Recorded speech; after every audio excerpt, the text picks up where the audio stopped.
make way for the Hall of Famer Troy Aikman. Called the game on Fox, the Giants and the Cowboys with Joe Buck. And Troy joins us this morning. What did we learn from the Cowboys and the Giants yesterday, Troy? Oh, I think we've learned that the NFC East, is not very good, which we already had a pretty good idea about. The Cowboys desperately miss Tony Romo. And I think really, Dan, the other teams in the division should be thankful that he got injured when he did, because I really believe that had he have not gotten injured, this division would look entirely differently, and the Cowboys would have a stranglehold on it. But as it turns out, it'll come down to the wire, and I think regardless of whatever happens over the next 3 games without Romo, I just do not see a scenario where the Cowboys are not in the playoff hunt, and I still think they'll be a factor at the end of the year. What did you see with Greg Hardy, and what's the difference between a passionate teammate and an out-of-control teammate? Yeah, we hear passionate a lot with a lot of players. In Dallas, we hear that term being used whenever it's used to describe Des Bryant. And, I understand why organizations use it. I think you've got to be real careful. I mean, this is a player who has had a history of some issues, and whatever happened yesterday, I'm not exactly sure on the sidelines. But, I don't know that I would necessarily categorize that as passionate. I think you've got to be careful in doing so.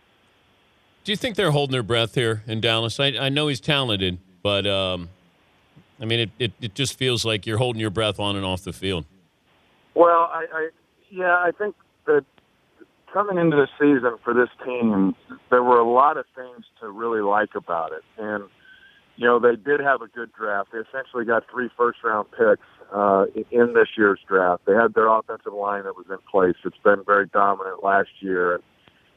Although they lost their runner in DeMarco Murray, they get Romo back. They felt like they had some good things still offensively to score a lot of points, and then they improved their defense and got some pass rushers. And I think that from Jerry Jones's perspective, he felt coming into the season that this was the year. And he wasn't going to say it. He didn't talk about it coming in. I really think he believed that this was the year the Cowboys had a chance to really dominate in the NFC and go all the way to the Super Bowl. And then, injuries took place, and we've seen some of the moves that they've made since that time, even going out and getting Matt Castle, making the move for Kristen Michael. I think things have happened in order to continue with that belief that, hey, I'm not willing to give up on this season. And I think the acquisition of Greg Hardy falls in line with that, Jerry has shown over the years that if you're a talented football player, regardless of whatever indiscretions may have occurred in your past, that he's willing to overlook those things. Some organizations aren't. He has had a history of overlooking them, and I think that was the case with Greg Hardy, the guy that could desperately improve a lacking pass rush that was never more apparent than it was when in their loss in the divisional playoff game to the Green Bay Packers when they couldn't get pressure on a one-legged Aaron Rodgers. And so I think that was the motivation behind it all. And that's what they chose to deal with. And he obviously is a very talented player. And again, I don't know really what all happened yesterday, but obviously he's a very volatile individual. Well, winning kind of smooths over everything. It's the great elixir. You had some personalities there in Dallas, but you guys were winning. Therefore, they're personalities, not problems.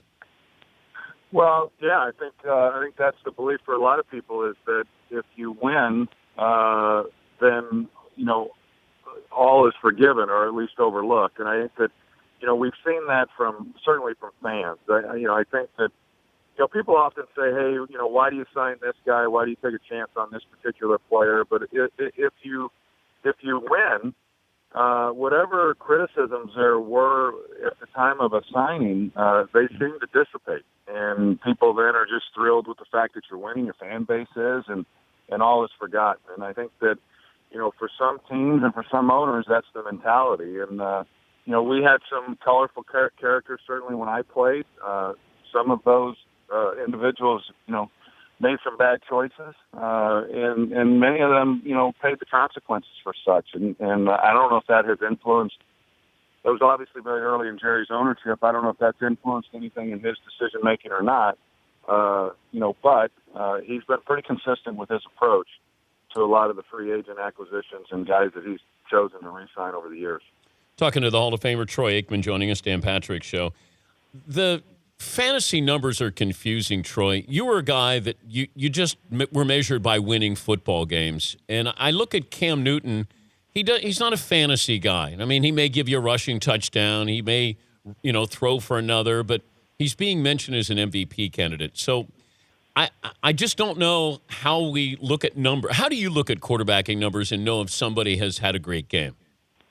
Well, I think you know what, Dan. It's kind of for me. It's really the eyeball test more than anything. I think that sometimes we get so locked up in the numbers as to whether a guy played well or played poorly, and I think that especially what I hear is when some people try to compare quarterbacks of today's game versus some of the really great quarterbacks of the 80s or 90s, and when numbers are used to do that. It's never going to be favorable for the older player. It's a different time, and in some ways that's the criteria even amongst quarterbacks in the game currently. And so, as you pointed out, Cam Newton is not going to be a guy, at least at this point in his career, is not going to be putting up numbers like a Tom Brady does, or a Drew Brees, or Aaron Rodgers.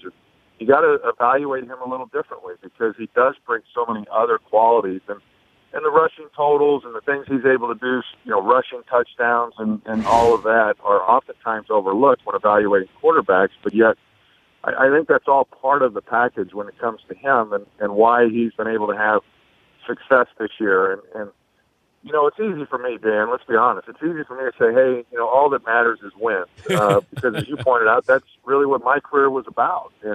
But at the end of the day, I do believe that's all that matters. When Cam Newton was drafted, or when I was drafted, or anybody else, these owners that bring you in, they don't do so just so you'll put up big numbers. They do it because they want to win. They want to win a world championship. So when it's all said and done, he's doing what he was brought there to do this year, and he's done a nice job. And hopefully at some point, if he continues with it, he will be mentioned with some of the top quarterbacks in the league when they immediately start rattling those guys off. Jay Glazer talked about this yesterday with Colin Kaepernick's confidence is shot. Have you ever been in that position as a quarterback where your confidence is shot, or you have that slump where you just think the next pass is going to be picked off? Not quite. If I was ever going to lose confidence, it would have been my rookie year, and I was 0-11 as a starter, and you just wonder, if you're ever going to win a football game. But as far as performance-related, I never got to that point. I think there's times when you struggle and you start questioning what you're seeing, and you're a little reluctant to throw the ball into spaces, and every ball is contested in this league for the most part. But, I look at Kaepernick's situation, and the one guy in that building, Dan, that really believed in him, they let go, and that was Jim Harbaugh. And, he went to bat for him on draft day. He wanted him. He believed in him. He made the change with Alex Smith. And when you let that guy go, who is a real believer in you, and I'm not sure anyone else in that building has really given Kaepernick the confidence that, hey, you're our guy, and you feel that and you sense that, and when you're losing on top of it, it just compounds everything. And I think right now for a young quarterback, they've invested a lot in him. Of course, it's friendly to the organization. The contract is. But I just feel that in this league, when you've got young quarterbacks and you're developing these guys and so much is dependent on them, you better have people in the building that can really bring that guy along. And I think an awfully good staff and a really accomplished head coach who I think understands the position and what it takes to play that position at a high level. All those guys were jettisoned down to the building, and it's had a profound impact on the team, but also on a young quarterback who's trying to find his way still. What's in better shape, your arm or Joe Buck's beard? Well, I would say my arm. I mean, you've seen the beard. I'm not sure what that says about my arm either, but I'd like to think that my arm's in better shape right now than that beard is. It is. Okay, you're friends with him. Would you be honest and say, if he said, what do you think of the beard, would you say what you really felt if you didn't like it? That's a yes. Well, I guess I would because I haven't,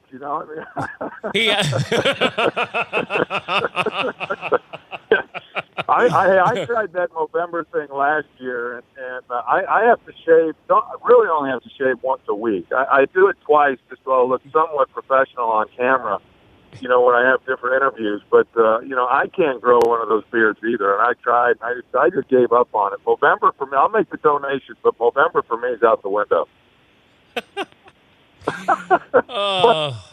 I haven't seen you with a beard in a while, Dan. No. No, I think 1979 or 80, Troy.